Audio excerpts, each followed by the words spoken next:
अस्सलाम वालेकुम दोस्तों, कैसे हैं आप लोग। उम्मीद करते हैं खैरियत से होंगे। लास्ट 3 to 4 डेज से मैं आपको बता रहा था कि बिटकॉइन जो है वो हमारे लोकल रेजिस्टेंस एरिया पर मौजूद है और यहाँ पर अब जो है ना मार्केट हमें एग्जॉस्ट होती हुई दिख रही है, वीकनेस दिख रही है और यहाँ से अब जो है छोटा सा हम एक रिट्रेसमेंट देखेंगे मार्केट के अंदर। तो वैसा ही हो रहा है। अब अगला कदम क्या होगा, यहाँ से फ्रेश एनालिसिस करेंगे दोबारा से चार्ट के ऊपर। बट उससे पहले जो कल की वीडियो में बताया था ना आपको, वो देख लो ताकि आपके जहन में ताजा रहे कि आसिफ भाई ने क्या बताया था, क्या हो रहा है और इसके बाद जो बताने जा रहा हूँ वो भी आपको समझ में आएगा। अब ये कल की वीडियो है हमारी जो मैंने अपलोड की थी। अब देख लो यहाँ मैंने क्या बताया आपको। मैंने पिछली वीडियो के अंदर बताया था आपको कि अपने लोकल रेजिस्टेंस जोन पे इस टाइम ट्रेड कर रहा है और ओवरऑल यहाँ पर जो है ना थोड़ी सी मैं देख रहा हूँ कि मार्केट जो है ना अब थोड़ा सा यहाँ पे एग्जॉस्ट होती हुई दिखाई दे रही है मुझे। तो यहाँ मैं एक्सपेक्ट कर रहा हूँ कि छोटा सा एक रिटेस्ट जो है ना इस ट्रेंड लाइन के ऊपर या फिर इससे नीचे सपोर्ट जो है हमारी, इसे बिटकॉइन ने एज ए रेजिस्टेंस जो है वो ब्रेक किया था पिछले दिनों के अंदर, इसको रिटेस्ट दे सकता है। बहरहाल फिर भी आप लोग लाइक और कमेंट नहीं करते हो तो सिवाय मैं दुख करने के और क्या कह सकता हूँ। अब लाइक और कमेंट करोगे तो आपके भाई की मोटिवेशन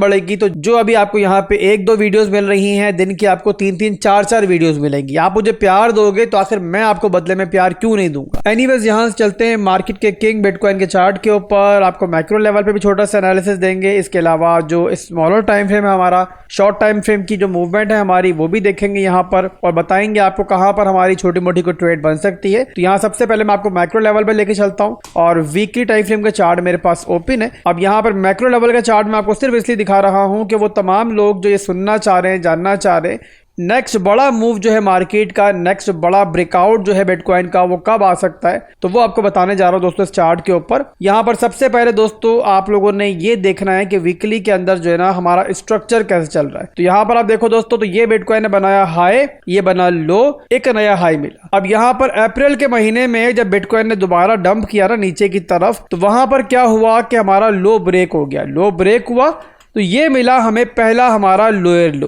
अब इसके बाद लोअर लो मिला है। लास्ट स्ट्रॉन्ग हाई कौन सा है, ये नहीं टूटेगा जब तक जाहिर सी बात है दोबारा स्ट्रक्चर जो है वो ऊपर की तरफ ब्रेकआउट नहीं लेगा। तो यहाँ पर हमने क्या देखा कि बिटकॉइन ने एक लोअर हाई का मूव लिया, ये स्ट्रॉन्ग हाई नहीं टूटा, इसका मतलब ट्रेंड जो है वो नीचे की तरफ कंटिन्यू रहेगा। और वैसा ही हुआ, दोबारा बिटकॉइन नीचे ब्रेक डाउन किया और एक नया लो दिया, फिर ऊपर गया बिटकॉइन, यहां से दोबारा एक लोअर हाई मिला, स्ट्रॉन्ग हाई नहीं टूटा, इसका मतलब ट्रेंड कंटिन्यू रहेगा। अब दोबारा बिटकॉइन नीचे गया है तो इस बार क्या हुआ है कि जो हमारा पिछला लो था ना वो यहाँ जो है ब्रेक नहीं हुआ, एक नया लो हमें नहीं मिला। इसका मतलब क्या होगा, इसका मतलब ये होगा मेरे भाइयों कि जो हमारा पुराना स्ट्रॉन्ग हाई था वही हमारे इस मूव का भी स्ट्रॉन्ग हाई है। और इसका मतलब यहाँ पर यह हुआ कि जब तक बिटकॉइन इस जोन को ब्रेक नहीं करता, वीकली टाइम फ्रेम के ऊपर इसके ऊपर क्लोजिंग नहीं लेता, तब तक हमें जो है हमारा वो वाला मूव जिसका हम सब इंतजार कर रहे हैं वो हमें यहाँ पर नहीं मिल सकता। तो जब तक ऐसा नहीं होता तब तक आपने जाहिर सी बात है बहुत ऊपर का नहीं सोचना है अपनी नॉर्मल ट्रेडिंग के लिए, स्कैल्पिंग के लिए, डे ट्रेडिंग के लिए। और इसके नीचे ही जो हमारा मामलात है वो हमने यहाँ पे देखने हैं। नीचे ही हम लेवल टू लेवल ट्रेडिंग भी करेंगे, स्कैल्पिंग भी करेंगे और इसके अलावा जो हमारी मिड टर्म और लॉन्ग टर्म की प्लानिंग है वो हम कर भी चुके हैं। जो नहीं कर रहे यही मौका इनके पास करने के लिए। जाहिर सी बात है ब्रेकआउट के बाद प्लानिंग नहीं होती है, हमेशा जो ना जब हमारी ट्रेड प्लेटफॉर्म पे होती तभी हमारी प्लानिंग होती है। जिस दिन ये एरिया ब्रेक हुआ, ऊपर वीकली क्लोजिंग हो गई, तो फिर उसके बाद जो है आपको खरीदने का मौका नहीं मिलेगा। तो ये हो गया दोस्तों हमारे वीकली के एनालिसिस। इसके अलावा अगर डेली में चार्टों में कन्वर्ट करूंगा तो वहां पर भी यही सूरत हाल है। अब यहाँ पे डेली का चार्ट मेरे पास ओपन है। डेली टाइम फ्रेम के अंदर सबसे पहले तो बिटकॉइन जो है ना एक चैनल के अंदर ट्रेड कर रहा है, ये है इसका वो चैनल और इसी जोन से हमें रेजिस्टेंस भी मिल रही है और इस एरिया से हमें जो है बार बार सपोर्ट मिल रही है। तो ये हो गया मेरे भाइयों बिटकॉइन का वो चैनल जिसे बिटकॉइन ने काफी लंबे अरसे से जो है ना एक्यूमुलेट किया हुआ है और इसी के दरमियान जो है ना बिटकॉइन चल रहा है। इसके अलावा ट्रेंड की बात करें तो जैसा वीकली के अंदर बताया मैंने आपको, वैसा ही डेली के अंदर भी चल रहा है। यानी कि मार्केट जो है वो लोअर लोज लोअर हाइज बना रही है, नीचे की तरफ ट्रेंड है और फिलहाल के लिए हमें दोबारा ऊपर की तरफ जो है वो ब्रेकआउट इस तरीके से नहीं मिला है। फिलहाल लोअर लोज लोअर हाइज ही बन रहे हैं। अब यहाँ पर ये बना हमारा मेरे भाइयों लोअर हाई,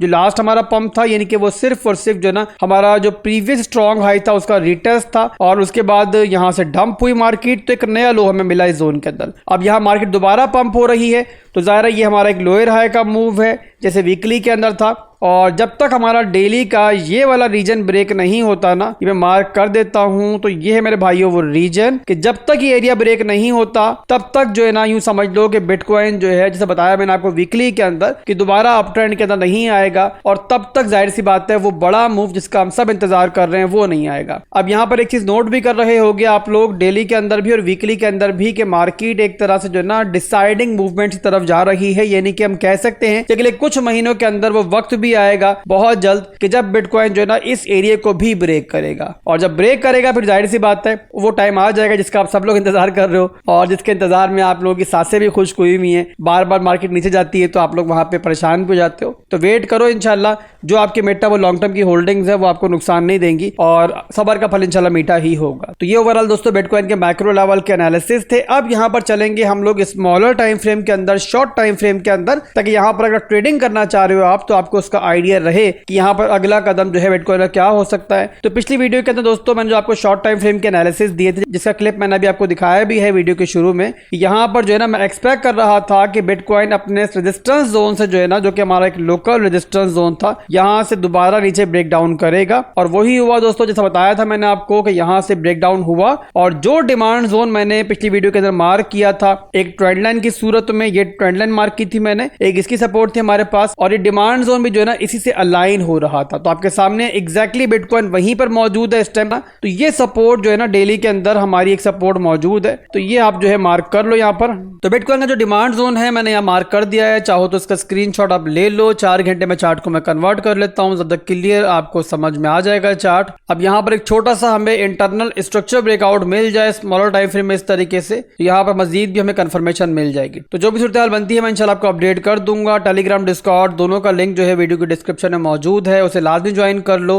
वीडियो बनाने में टाइम ज़्यादा लगता है तो इसीलिए मैं आपको जो जल्दी की अपडेट होती है वहीं पर देता हूं ताकि फौरी तौर पे आप उसके हिसाब से एक्शन ले सको। फिर मिलेंगे इंशाल्लाह बहुत जल्द। दुआ में याद रखिएगा, वीडियो को लाइक और कमेंट करना मत भूलिएगा। अल्लाह हाफिज़।